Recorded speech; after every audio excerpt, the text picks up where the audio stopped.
لے جاؤں گا۔ اور دوسرا معنی شاہ عبد القادر محدث دہلوی رحمۃ اللہ علیہ نے نصیبا مفروضہ کا مطلب یہ بیان کیا ہے کہ شیطان ان کی کمائی کا اکثر حصہ جو ہے نا وصول کرے گا۔ انسان جو دولت کماتا ہے اس دولت میں، اس رزق میں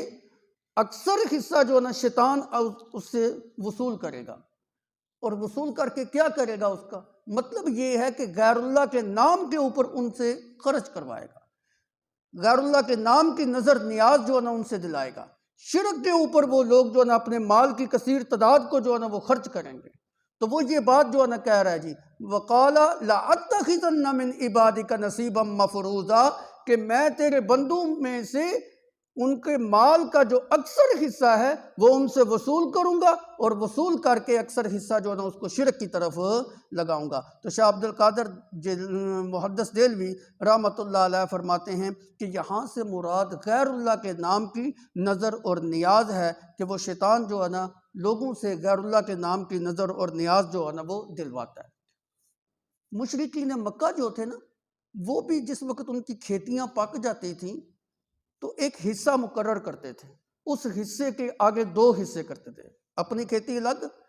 2 حصوں میں سے ایک حصہ وہ اللہ کے نام کا دیتے تھے، اور ایک حصہ جو ہے نا وہ اپنے بتوں کے نام کا جو ہے نا وہ رکھتے تھے۔ قرآن پاک میں صراحتاً 8ویں پارے میں اس کا ذکر آیا ہے وَجَعَلُوا لِلَّهِ مِمَّا زَرَعَ مِنَ الْحَرْثِ وَالْأَنْعَامِ نَصِيبًا، اللہ کہتے ہیں کھیتیاں دینے والے ہم ہیں، جانور پیدا کرنے والے ہم ہیں، کھیتیوں کو اگانے والے جو ہے نا وہ ہم ہیں۔ فَقَالُوا، جب کھیتیاں پک جاتی ہیں، جانور جو ہے نا وہ تیار ہو جاتے ہیں جی، جوان ہو جاتے ہیں، تو یہ آگے سے کہتے ہیں هَذَا لِلَّهِ بِزَعْمِهِمْ وَهَذَا لِشُرَكَائِنَا، ہماری کھیتیوں کا یہ حصہ اللہ کے لیے ہے اور یہ حصہ لِشُرَكَائِنَا، ہمارے شریکوں کے لیے،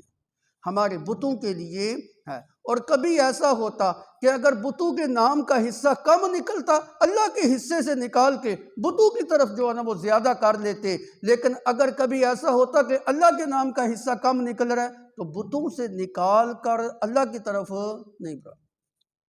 هَذَا لِشُرَكَائِنَا فَمَا كَانَ لِشُرَكَائِهِمْ إِلَّا اللَّهُ فَمَا كَانَ لِشُرَكَائِهِمْ وَلَا يَصِلُ إِلَى اللَّهِ وَمَا كَانَ لِلَّهِ فَهُوَ يَصِلُ إِلَى شُرَكَائِهِمْ سَاءَ مَا يَحْكُمُونَ۔ مطلب یہ ہے کہ ان کو اپنے بتوں کی، اپنے بزرگوں کی اور پیروں کی محبت اس قدر ہے، اللہ کے حصے میں کمی واقعہ ہو جائے تو ہو جائے، لیکن ان کے حصے میں کمی واقعہ نہیں ہونی چاہیے۔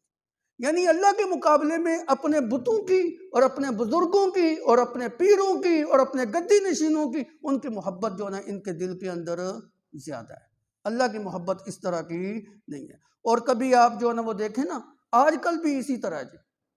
غیر اللہ کے نام کی نظر اور نیاز بڑی تاکید کے ساتھ دی جاتی ہے جی،